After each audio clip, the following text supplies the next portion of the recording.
Olá, turma, tudo bem? Nós vamos aqui dar continuidade agora à nossa aula do bloco, especificamente na disciplina de Sociologia.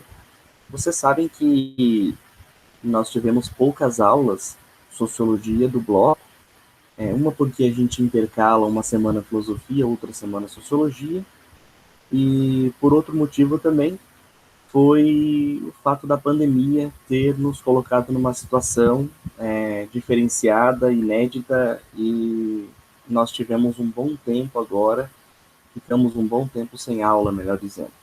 Então eu gostaria aqui de retomar um pouco essa aula com vocês sobre aquilo, destacando aquilo que a gente já comentou em sala de aula, ok? Serão duas aulas, uma aula mais expositiva e no segundo momento, na segunda aula, eu gostaria de tentar resolver, junto com vocês, duas questões, duas atividades, para que a gente consiga transpor esse pensamento para uma atividade, ok?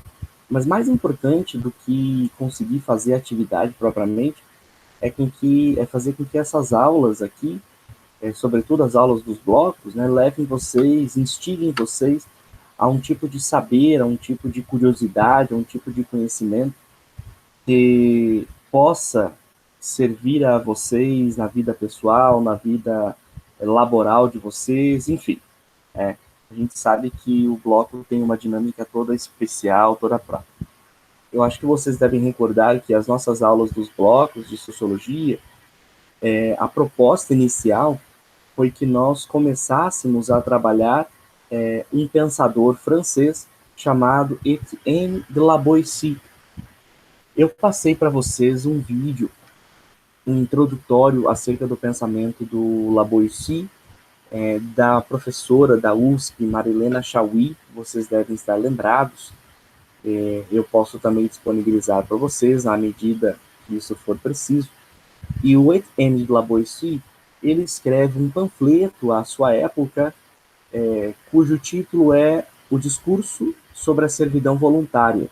Vocês devem estar lembrados que o Étienne de la Boétie, ele sente-se convocado a pensar o seu tempo, a sua época, a figura do tirano, ok? E o tirano, na essência, é alguém que oprime as pessoas, é alguém cuja vontade e cujos interesses estão acima de todo e qualquer outro bem. A diferença é que o La Boétie percebe que esse tirano ele foi legitimado pela maioria, o que significa dizer que o La Boétie, ou chama muito a atenção de La Boétie, o fato de que as pessoas legitimaram a tirania, portanto o tirano. E ao invés de se dirigir propriamente ao tirano, o La Boétie se dirige aos tiranizados. E a investigação que posteriormente gera o escrito Discurso sobre a Servidão Voluntária, trata justamente da capacidade, ou melhor, da incapacidade do indivíduo de perceber-se como legitimador dessa prática tirana. E chama muito a atenção de La Boétie os motivos pelos quais os indivíduos legitimam o tirano.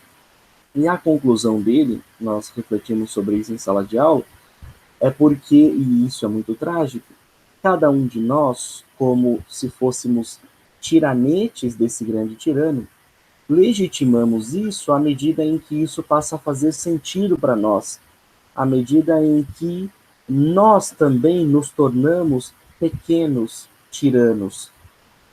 Portanto, as nossas práticas diárias, elas vão também legitimando a prática da grande tirania.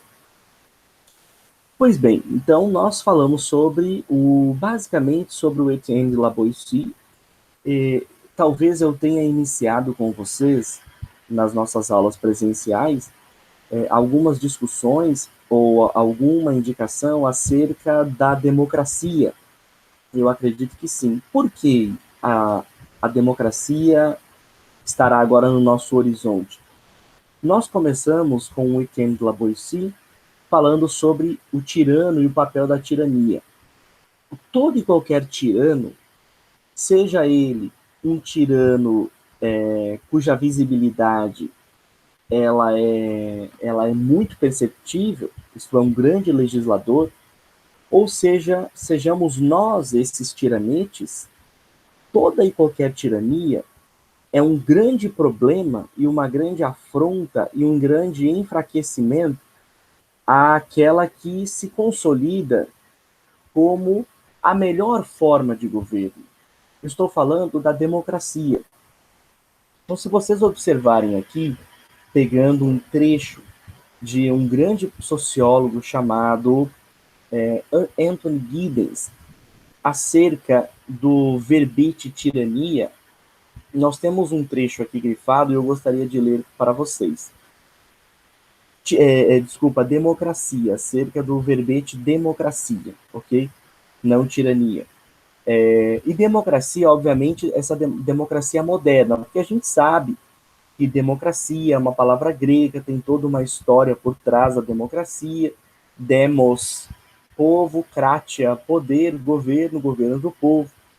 É claro que a consolidação da democracia, que a gente chama de democracia moderna, ela é diferente dessa democracia grega, ok? A sua organização, ela é muito distinta do que era a democracia na antiguidade, mas o radical ou a essência da própria prática da democracia jamais deveria ser perdida. Isto é, a legitimidade, a soberania é o povo. Então, vamos usar a frase. De modo geral, entende-se a democracia como o sistema político mais capaz de assegurar a igualdade política, proteger a liberdade e os direitos, defender interesses comuns, atender às necessidades dos cidadãos, promover o autodesenvolvimento moral e viabilizar a efetiva tomada de decisões que leva os interesses de todos em consideração. Se vocês observarem, esse tipo de afirmativa é uma afirmativa que vincula diretamente a prática da democracia à prática da justiça, o que a gente chama de justiça social. É o que vai tocar e salientar este outro texto, chamado A Democracia, do professor, ex-ministro da Educação, filósofo, professor da USP, a Universidade de São Paulo, o Renato Janine Ribeiro, que escreve um livro relativamente pequeno, se vocês observarem aqui, são 61 páginas, e esse livro é muito interessante porque vai traçar uma linha histórica dos conflitos, da origem dos conflitos da democracia, até alcançar a democracia moderna. Antes de nós corroborarmos com a frase do Anthony Giddens e com a afirmação de que a democracia ela é capaz e há um único sistema político capaz de assegurar com lealdade a igualdade política, a proteção das liberdades e dos direitos, defesa dos interesses em comum, antes de voltarmos a essa ideia de democracia como justiça social, a gente não pode esquecer que nós vivemos numa democracia representativa. Esta democracia representativa é o que difere, um dos primeiros pontos que difere a nossa democracia da democracia grega na antiguidade. É isso que o Janine, no primeiro momento, em determinado momento, melhor dizendo, do seu texto, ele vai destacar. E sobre a representação, eu gostaria de ler esse trecho para vocês, que diz o seguinte: aqui está nossa diminuição em face da democracia antiga. Em vez da grande Assembleia Popular, reunindo-se a cada 9 dias, temos um órgão representativo de políticos mais ou menos profissionais que o povo elege de 4 em 4 anos, por exemplo. A cada vez que nós, brasileiros, gastamos na urna alguns minutos para o dever cívico, um ateniense teria ido à Ágora 80 vezes. nela passando um total de centenas de horas. Quer dizer, o que o Giannini está tentando mostrar nesse pequeno trecho é que, comparadas às democracias na Grécia Antiga e com a nossa democracia na modernidade, a gente consegue perceber uma série de distinções, de diferenças, de contraposições, ok? O que nos distancia do ideal democrático da Grécia Antiga. Talvez aqui ele esteja olhando, ou muito provavelmente a partir dessa frase, ele esteja olhando com uma perspectiva um tanto quanto crítica à nossa democracia.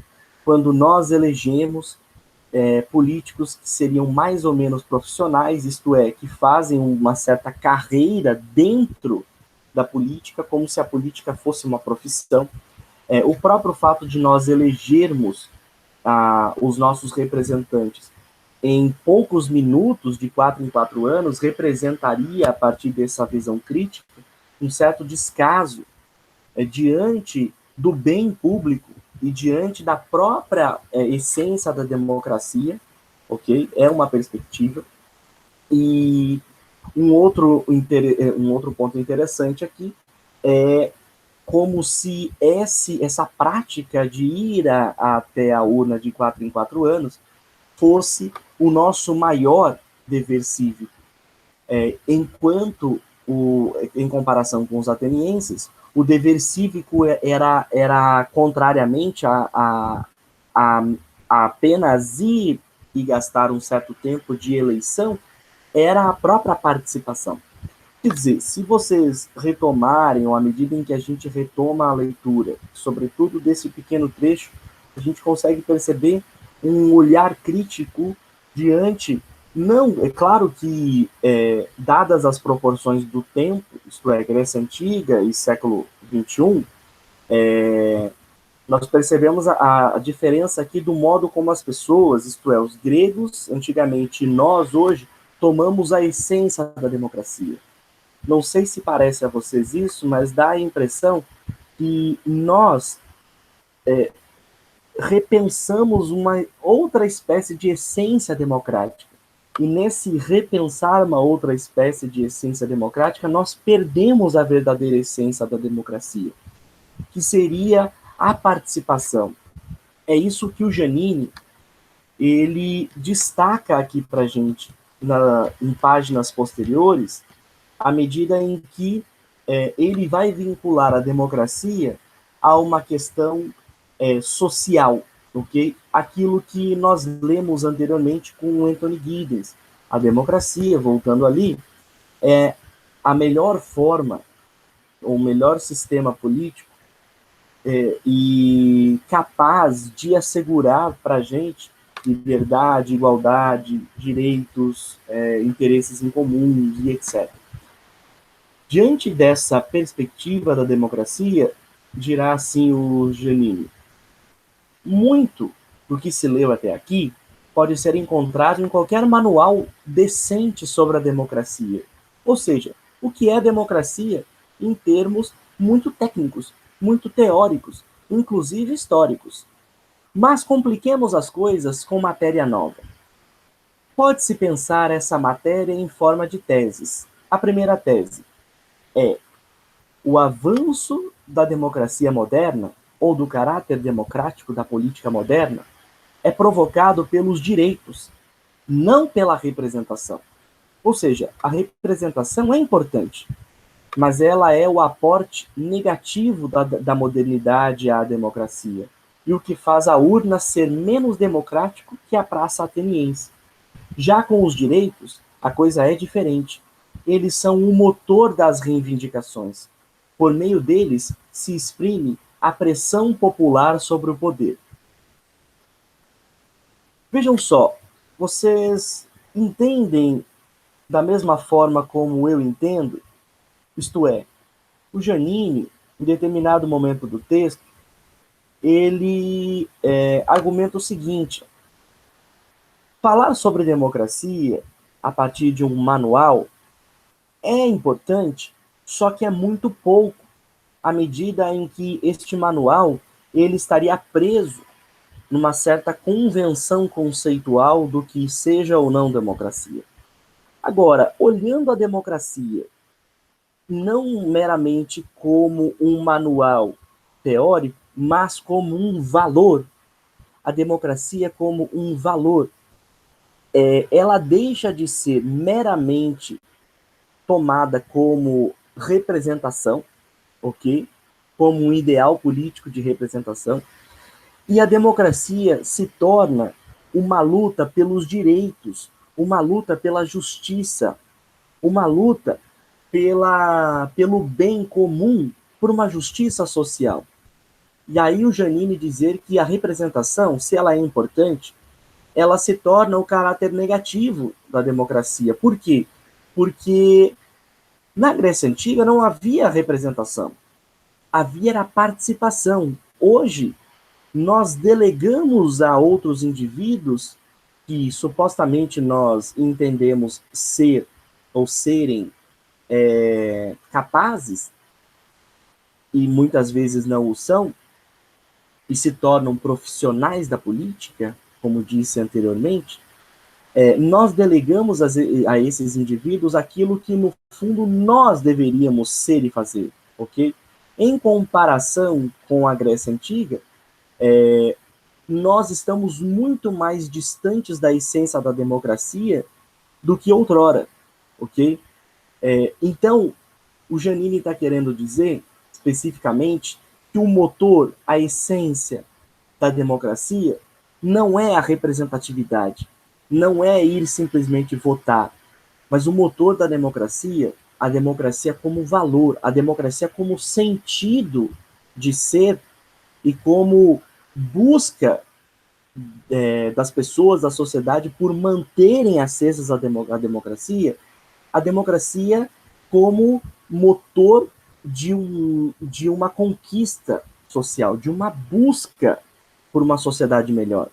O que significa dizer da capacidade, da necessidade que nós temos de enxergar a democracia com todos os problemas que a gente possa ter, principalmente porque a democracia nós a entendemos somente como representativa, da capacidade de nós, enquanto cidadãos, enxergarmos a democracia como motor das reivindicações, como um meio em que as pessoas têm para serem escutadas, para serem ouvidas, para poderem falar.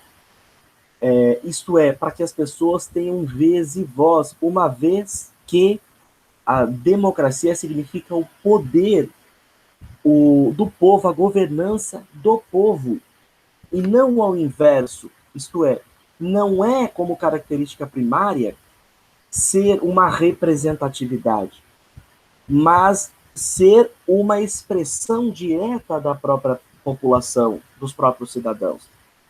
Ou seja, a democracia, ela tende a levar aos indivíduos a uma busca constante por uma melhor sociedade, por uma melhor comunidade. E isso significa, na prática, fazer com que os indivíduos sejam ouvidos, tenham expressão, ok? Isso é o grande motor e é o que dá sentido à democracia.